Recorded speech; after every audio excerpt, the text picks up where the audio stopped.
សួស្តីអ្នកទាំងអស់គ្នាសូមស្វាគមន៍មកកាន់ Channel សម្រាប់ Anime Apartment នៅក្នុងថ្ងៃនេះមាននាំមកជូន Anime ថ្មីសម្រាប់ពួកយើងដែលមានចំណងជើងថា Love is like a cocktail ឬក៏មានសុំហៅជាភាសាខ្មែរថាស្រឡាញ់បងដូចជាស្រឡាញ់ស្រាក្លុករបស់បងនិយាយទៅក្នុងរឿងហ្នឹងលក្ខណៈថាតួស្ដីគឺប្រមឹកខ្លាំងហ្មងព្រោះថាមកភាគឃើញតែយប៉ែនឹងផាត់ស្រាក្លុក cocktail ហ្នឹងរហូតតែម្ដងហើយគេក៏មាន ingredient ផងវានៅក្នុងហ្នឹងដែរចឹងហើយបើសិនជាអ្នកទាំងគ្នាចង់ដឹងថារសជាតិស្រាក្លុកហ្នឹងមានរសជាតិបែបណាអ្នកទាំងគ្នាអាចធ្វើតាមបានតែបញ្ជាក់មានបញ្ហាអីទទួលខុសត្រូវខ្លួនឯងអត់មានមកបន្ទោសមានទេតែមាន5មួយទៀតបើសិនជាអ្នកទាំងអស់គ្នាជាអ្នកថ្មីដែលអត់ទាន់បានចូលមើល Channel Apartment កុំភ្លេចជួយចុច Subscribe ហើយនិងចុចរូបសញ្ញាកណ្ដឹងបើសិនជាចូលចិត្តវីដេអូនេះកុំភ្លេចជួយចុច Like ហើយគុណច្រើនអ្នកទាំងអស់គ្នាសម្រាប់ការគាំទ្រឥឡូវពួកយើងចាប់ដើមសាច់រឿងរបស់យើងទាំងអស់គ្នាសាច់រឿងចាប់ដើមដំបូងគេបានបង្ហាញអំពី Department ផ្នែករៀបចំផែនការហើយមនុស្សស្រីម្នាក់នេះគឺជាតួឯកស្រីរបស់យើងឈ្មោះថា Mizusawa Chisato ហើយមនុស្សស្រីម្នាក់នេះវិញគឺកំពុងតែវល់ហើយព្រោះថាបើហ៊ានតែយឺតដឹងតែថែម៉ោងធ្វើការហើយតែអ្វីដែលសំខាន់នៅក្នុងការងារផងនេះនៅចិត្តមកឌឺទៀតណាមើលចិត្តសាហាវហ្មងអាងតែគេនឹងបានចេញពីធ្វើការមុនមកតែក៏ជាសំណាងដែរព្រោះថាប្រធានក្រុមផងនាងនឹងបានចូលខ្លួនមកជួយធ្វើការងារនាងទាំងហើយថ្ងៃហ្នឹងនាងគឺអត់ចាំបាច់ត្រូវថែម៉ោងទេតែដើម្បីជាការអរគុណនាងចង់ប្រមូលប្រធានក្រុមផងនាងហ្នឹងទៅផឹក cocktail 2នាក់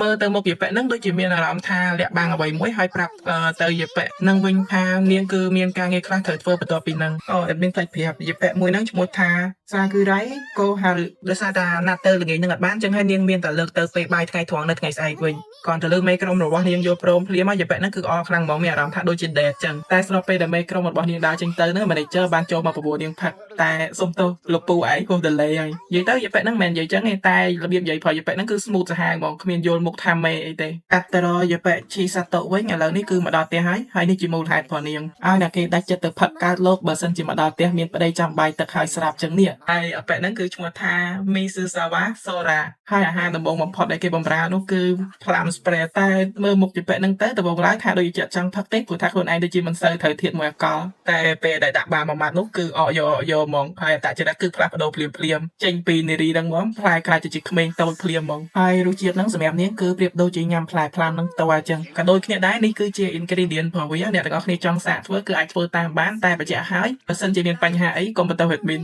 មួយទៀតហើយបើសិនជាស្វឹងសូមកុំបើកបរដេកតែឲ្យស្អាតទៅហើយក៏កុំប្រើប្រាស់អាល់កុលដើម្បីធ្វើជាលេសក្នុងការបង្កើតអំពើហិង្សាឥឡូវនេះយើងចូលមកសាច់គ្រឿងរបស់យើងវិញនិយាយទៅរសជាតិហ្នឹងគឺស្រាសទន់ត្រជាក់ជាប់ចិត្តតែម្ដងមួយកែវហើយចង់បានមួយកែវទៀតហើយជារឿងធម្មតាទេបើសិនជាមានអាល់កុលហើយប្រកាសជាមានគ្រឿងខ្លែមកជាមួយហើយបន្ទាប់ពីដាក់អស់មួយយួរមកឥឡូវនេះនាងកំពុងតែរៀបរាប់ហើយថាមុននឹងតិចមានគេប្រវល់នាងទៅផឹកនិយាយទៅយប៉ែហ្នឹងគឺចង់ទៅខ្លាំងមែនទែនព្រោះថាយប៉ែហ្នឹងគឺប្រមឹកខួបតែម្ដងតែនាងគឺអត់ចង់ឲ្យតែគេឃើញស្ថានភាពផងនាងបែបហ្នឹងឯងព្រោះថាឲ្យតែពេលយប៉ែហ្នឹងផឹកគឺចេញចរិតក្មេងតូចភ្លាមតែម្ដងហើយនេះរបៀបគេហៅប្តីហើយរបៀបប្តីគេទៅសារប្រពន្ធវិញគឺចម្លែកសាហាវហ្មងអ្នកទាំងអស់គ្នាអាចរៀនសូត្រតាមបាននិយាយទៅអូនគឺជាមនុស្សល្អហើយប្រមឹកទៀតចឹងបងឯងអត់ចូលចិត្តអូនប្រមឹកមែនបងមិនមានន័យចឹងទេគាត់បងចង់និយាយថាជាទូទៅមនុស្សជាច្រើនតតែស្វឹងទៅបង្ហាញអំពីចរិតពិតយីអាកាចាស់ឌៀមដាមែនតែវិញនិយាយទៅយប៉ែហ្នឹងឲ្យតែស្វឹងនឹងចេញចរិតក្មេងតូចចឹងហ្មងឡើងស៊ាំភ្នែកប្រកបហើយដោយសារតែម្សិលមិញហ្នឹងរៀងដកមេជ្រុលអញ្ចឹងហើយព្រឹកឡើងចាំថ្ងៃឈប់ដកមេថែមតិចទៀតដើម្បីឲ្យស្វាង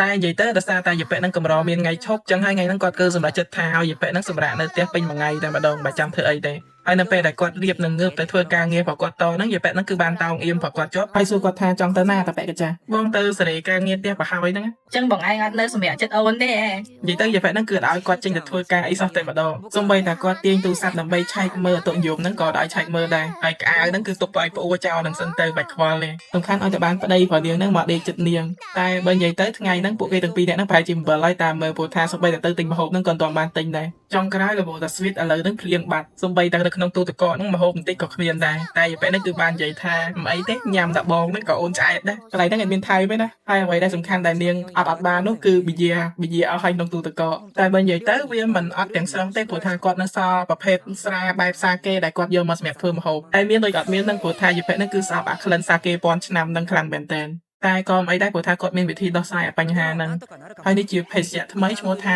Orange Breeze ហើយនេះគ្រឿងផ្សំរបស់វាអ្នកនរគ្នាអាចមើលបានទៅហើយគេក៏បានបញ្ជាក់ដែរថាអ្នកដែលអត់ចូលចិត្តក្លិនភាសាគេក៏អាចធ្វើផឹកបានដែរបន្ទាប់ពីដាក់ស្រាអស់ម៉ូតូឲ្យមកឥឡូវនេះគឺនាងកំពុងតែ enjoy ជាមួយនឹងមេឃភ្លៀងនិយាយទៅនាងគឺចូលចិត្តមេឃភ្លៀងខ្លាំងមែនតើព្រោះថាវាធ្វើឲ្យនាងនឹកឃើញពេលវេលាដែលពួកគេទាំងពីរនាក់ហ្នឹងជួបគ្នាដំបូង គាត់តែនឹករឿងនឹងម្ដងណាធ្វើឲ្យបេះដូងផងនាងនេះគឺលោតសិនតែផ្ទុះទៅហើយនិយាយទៅគាត់ក៏អញ្ចឹងដែរតែស្វីនមិនទាន់បានប្រហែលផងឥឡូវនេះមេឃរាំងបាត់ទោះបីជានាងញាក់ញក់យ៉ាងណាក៏ដោយក៏អត់បានដែរព្រោះថាម្ដងនេះសូម្បីតែអាសាគេហ្នឹងក៏យពេនឹងផឹកអស់ដែរបើអត់នៅតែអត់ទៅទិញទៀតគឺមានតែអំបិលហើយកាត់ចូលមកដល់ថ្ងៃបន្ទាប់យពេនេះគឺឈ្មោះថាស៊ីរ៉ៃស៊ីយុយតែស្រាប់ពេលដែលនាងកំពុងធ្វើការហ្នឹងមានសម្លេងដ៏ខ្លាំងមួយបានបន្លឺឡើងមូលហេតុនោះគឺយពេឈីសាតូហ្នឹងគឺធ្លាក់ពីលើចដាហើយយពេកោហារឿងហ្នឹងព្យាយាមបន្តខ្លួនឯងថាមូលហេតុនោះគឺដោយសារតែនាងយកអាមហុកកូនមនុស្សក្រូចឆ្មាដែលមានដោះស្លាបនោះយកមកតែយពេហ្នឹងក៏ព្យាយាមលួងលោមដែរថាមូលហេតុនោះគឺមកពីនាងដោយសារតែនាងហ្នឹងចង់ព្យួរអារូបនឹងយកទៅដាក់នៅលើពិដានចឹងហើយនេះជាលទ្ធផលក្រិចជើងបានសម្រេចហើយឥឡូវនេះមានតែជំរើសមួយទេគឺហៅប្តីនាងឲ្យមកយកដំបូងយពេហ្នឹងគឺអត់ចង់ហៅទេតែយពេយុយបានប្រាប់នាងថាបើសិនជានាងមិនហៅទេយពេកោហារឿងហ្នឹងនឹងព្យាយាមជួនាងទៅផ្ទះជាមិនខានហើយនៅពេលដែលអបិសូឡាមកដល់ហ្នឹងគាត់ក៏បានទិញបង្អែមខ្លះយកទៅឲ្យពួកគេទុកជាការអរគុណដូចគ្នាហើយគាត់ក៏ចាប់ផ្ដើមបីប្រពន្ធរបស់គាត់ហ្នឹងឡើងយកតែម្ដងហើយអត់មានកន្លែងហ្នឹងចង់និយាយសោះតែម្ដងហើយលោកអ៊ំ manager ហ្នឹងមិនដឹងថាផលពីកលៀបណាមកទេគាត់ថាមើលទៅដូចគាត់កាលនៅពីក្មេងអញ្ចឹងតែក៏មិនចង់បោកក្មេងអស់មកនៅពេលដែលយូមកដល់ផ្ទះហើយហ្នឹងទោះបីជាយ៉ាងណាក៏នាងនៅតែអត់ភ្លេចដែររឿងសុំបតយសិនហ្នឹងហើយនេះគឺជារបៀបបំរើស្រាថ្មីដើម្បីឲ្យត្រូវនឹងឈ្មោះស្រាឈ្មោះថា Cinderella និយាយទៅរសជាតិស្រាហ្នឹងនាងគឺបាននិយាយថាមានរសជាតិមនុស្សនៅខាងក្នុងហ្នឹងហើយនៅពេលផឹកបានតិចហើយយើងដឹងហើយថាយពេហ្នឹងនឹងប្រែខ្លួនឲ្យទៅជាក្មេងតូចភ្លាមតែម្ដងបាននិយាយ sweet អីណាពេញហ្នឹងហើយគាត់សួរថាយពេអីស្វឹងមែននេះគឺអាសារភាពថានាងស្វឹងហើយតែចាំតិចហើយយពេក្នុងហ្នឹងគឺអត់មានជាតិអាល់កុលទេឥឡូវនេះគឺចាប់បានស្រេចតាមពិតទៅកូនហ្នឹងគឺរលេះអាល់កុលដាក់មុខដើម្បីធ្វើចរិតញាក់ញក់ហើយនេះគឺជា ingredient របស់គេអ្នកទាំងអស់គ្នាអាចមើលបានហើយគេក៏បានបញ្ជាក់ដែរថាទោះបីជាអត់ចេះផឹកក៏អាចផឹកបានដែរចូលមកដល់វគ្គនេះគេបានបង្ហាញអំពីទូទស្សន៍ដែលកំពុងចាក់ផ្សាយពីការធ្វើសម្លការីហើយដោយសារតែអាការីនឹងចំណងពេកចឹងហើយយកឡើងគឺដេកគោពោះតែម្ដង